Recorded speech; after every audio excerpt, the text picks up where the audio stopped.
gagal bayar itu boleh akan saya buktikan di sini. Ya, pasal 19 ayat 2 UU nomor 39 tahun 1999 tentang HAM yang menjelaskan tidak seorang pun atas putusan pengadilan boleh dipidana penjara atau kurungan berdasarkan atas alasan ketidakmampuan untuk memenuhi suatu kewajiban dalam perjanjian utang piutang. Nah, di sini ada kalimat ketidakmampuan untuk memenuhi suatu kewajiban dalam perjanjian utang piutang. Kenapa ada kalimat ketidakmampuan untuk memenuhi suatu kewajiban dalam utang piutang? Kenapa menurut Anda? Jawabannya karena gagal bayar itu boleh. Boleh. Anda sedang kesusahan, Anda sudah di PHK, Anda usahanya berhenti, Anda usahanya bangkrut. Kalau yang kemarin kena COVID terus dipecat atau usahanya bangkrut gitu ya. Itu boleh Anda tidak bisa membayar, ya. Sangat boleh sekali Anda itu gagal bayar. Maka dari itu di sini ada kalimat atas alasan ketidakmampuan untuk memenuhi suatu kewajiban dalam perjanjian utang piutang. Nah, salah kalau gagal bayar dipinjol, nggak boleh itu. Ya, itu boleh. Bahkan ada pasalnya, pasal 19 ayat 2 Undang-Undang nomor 39. Seseorang nggak boleh dipenjara alasan ketidakmampuan untuk memenuhi suatu kewajiban dalam utang piutang. Karena gagal bayar itu boleh. Nah, ini pasal 19 ayat 2 ini itu berlaku. Mau pinjolnya Aku Laku, mau pinjolnya Kredivo, HCI, mau leasingnya FIF, mau banknya BRI, itu semuanya boleh. Anda itu gagal bayar, walaupun memang ada konsekuensinya jika galbay di bank atau leasing. Galbay di bank, yaitu pasti misalkan disita, ya. Agunan atau jaminan kitanya. Leasing juga sama, disita. Nah, kalau dipinjol itu diteror, dimaki-maki, kondar Anda dihubungi, nomor kantor Anda dihubungi. Oke, jelas ya di sini ya bahwa gagal bayar itu boleh karena di sini sudah dibahas. Tidak boleh dipenjara karena gagal bayar. Ya, ini saya khususkan untuk pinjol. Oke? Dan juga tidak ada aturan OJK yang mengatakan bahwa nasabah pinjaman online wajib membayar, mencicil ya pinjol-pinjol tersebut. Tidak ada aturan OJK yang berbunyi seperti itu. Ya, harus dipahami seperti itu. Oke. Jadi apakah gagal bayar itu boleh? Boleh, jelas. Anda sudah tidak kuat lagi membayar pinjol, ya. Sedangkan bayaran sekolah anak, listrik ledeng, makan sehari-hari sudah ada di depan. Ya. Nah, Anda wajib memprioritaskan kebutuhan Anda terlebih dahulu. Oke, wajib memprioritaskan kebutuhan Anda terlebih dahulu. Oke. Lalu bagaimana, Bang, dengan pinjolnya? Nah, perusahaan pinjol itu perusahaan yang sudah tahu resiko akan gagal bayar atau keterlambatan pembayaran dari nasabah-nasabahnya. Ya, dan juga perusahaan-perusahaan pinjol ini sudah di-cover oleh asuransi. Ya, sudah saya bahas di video-video yang lalu gitu, bahwa pinjol-pinjol ini sudah bekerja sama dengan perusahaan asuransi dalam menangani kredit gagal bayar. Ya. Nah, jadi Anda jangan pernah lagi merasa kasihan dengan yang namanya perusahaan pinjaman online. Ya, jangan juga pernah menganggap karena Anda gagal bayar, maka Anda itu adalah orang yang jahat. Gitu ya. Ya, pinjol adalah orang yang baik. Pihak yang baik, gitu ya. Ada loh yang seperti itu, ya, itu termasuk Anda. Yang seperti itu ya, merasa bersalah karena gagal bayar.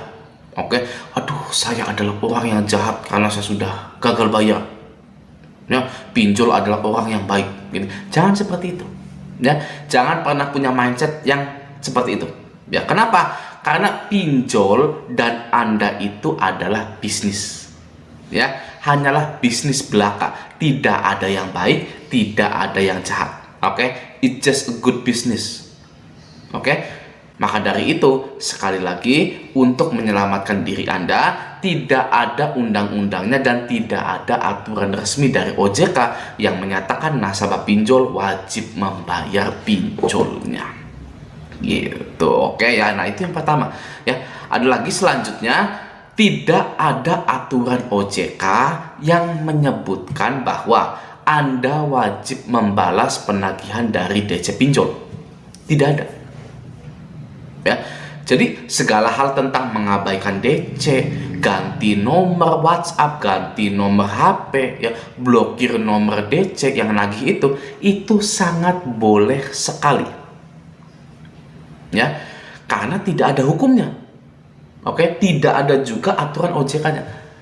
Ya, yang menyatakan bahwa semua nasabah fintech peer-to-peer lending wajib membalas penagihan-penagihan dari pinjol-pinjol tersebut. Tidak ada. Ya, banyak nasabah pinjol yang melupakan tentang hal tersebut. Ya, banyak juga nasabah pinjol yang melupakan tentang hak-haknya sebagai nasabah. Ya, handphone kita itu hak kita. Oke, mau saya ganti nomor, mau saya hapus aplikasi pinjolnya, ya itu hak saya. Mau saya buang, ya itu hak saya loh. Ya, karena itu adalah properti milik saya pribadi yang saya beli. Ya, dan saya pun tidak melanggar apapun.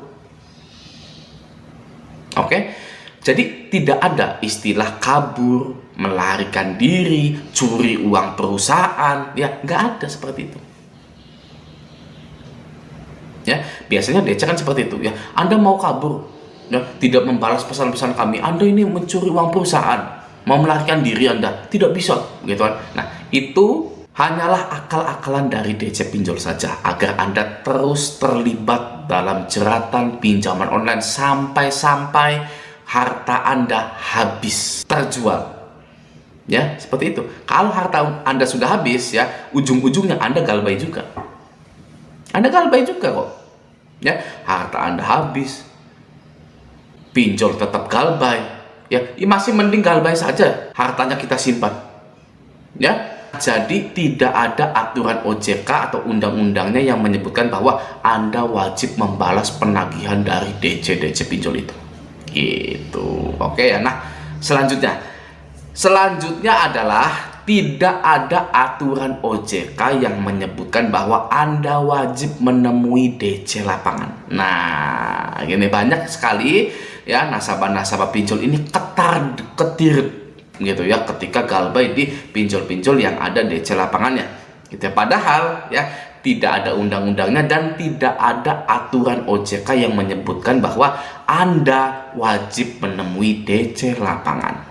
Jadi bang, kalau saya membiarkan DC itu di luar rumah saya, itu boleh bang? Sangat boleh sekali. Ya, Anda itu boleh tidak menemui DC lapangan. Oke, karena sekali lagi tidak ada aturan atau hukumnya para debitur pinjol diwajibkan menemui DC lapangan. Ya, malahan DC-nya lah, debt collector-nya lah yang wajib izin jika ingin masuk ke rumah Anda.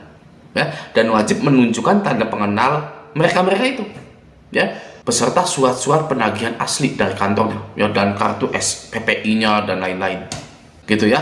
Kita ini raja, ya, konsumen itu raja, masa kita harus nemuin mereka? Siapa mereka? Ya, mindsetnya harus seperti itu. Ya, kita ini raja, konsumen itu raja, ya, masa kita harus nemuin mereka? Siapa mereka? Ya, nggak ada undang-undangnya saya harus nemui DC lapangan. Ya, galbay pinjol saja tidak ada undang-undangnya ya yang mewajibkan saya harus membayar pinjol, apalagi nemui DC lapangan.